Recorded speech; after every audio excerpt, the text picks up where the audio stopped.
안녕하십니까 시청자 여러분. 온 세상 밝은 빛을 모두 모아 전해드리는 온빛 뉴스 앵커 온빛입니다.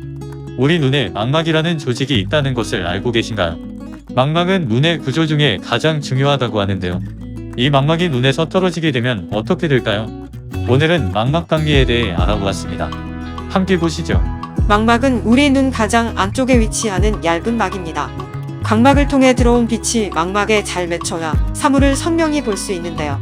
안구의 벽에 단단히 붙어 있어야 할 망막이 떨어지거나 들뜨게 되는 안질환을 망막박리라고 합니다. 망막박리는 안과 질환 중 응급질환으로 꼽히는데요. 그 이유는 망막이 떨어진 상태로 시간이 많이 지체되면 영양 공급이 원활하게 이루어지지 못해 시세포의 기능이 점차 저하되게 되고 이로 인해 시력에 치명적인 손상이 생길 수 있고 망막이 완전히 떨어지게 되면 실명까지 할 수도 있다고 합니다. 이런 무시무시한 망막박리는 왜 생기는 걸까요? 망막박리의 원인으로는 망막에 구멍이 생기는 망막열공과 고도근시, 노화로 인한 유리체 액화 현상 등이 있다고 하는데요. 특히 고도근시의 경우 20에서 30대 환자의 비율도 높다고 하는데요. 안구의 길이가 일반인보다 길어진 만큼 망막이 당겨지고 더 얇아지게 되면서 찢어지거나 구멍이 생기기가 쉽다고 합니다. 뿐만 아니라 강한 외부 자극, 격렬한 스포츠 활동 중의 충격, 당뇨나 고혈압 등으로 인하여 망막혈관에 손상이 생긴 경우에도 발생할 수 있다고 합니다.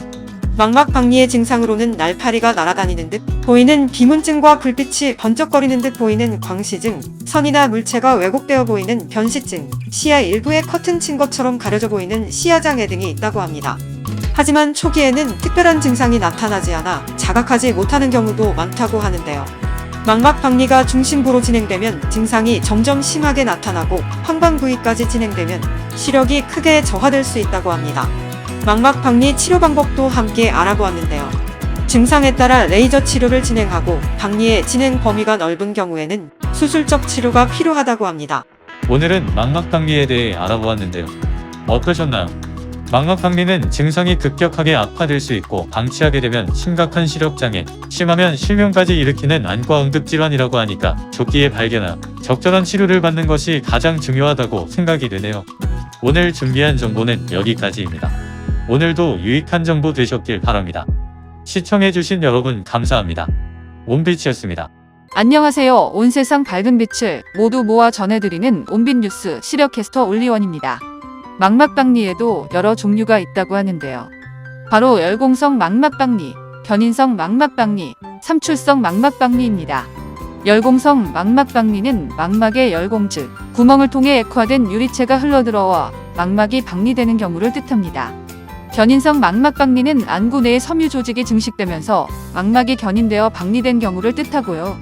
마지막으로 삼출성 망막박리는 종양이나 염증 등에 의한 삼출액이 발생해 망막이 박리된 경우를 뜻한다고 합니다. 다양한 원인과 종류가 있는 안과 응급질환 망막박리. 제대로 된 원인과 조기에 치료를 받으려면 망막 정밀검사 기기를 보유하고 있는 안과에서 정기적인 검사를 받는 것이 가장 중요해 보입니다. 이상으로 보도를 마치겠습니다. 오늘도 눈 건강한 하루 되시기 바랍니다. 캐스터 올리원이었습니다.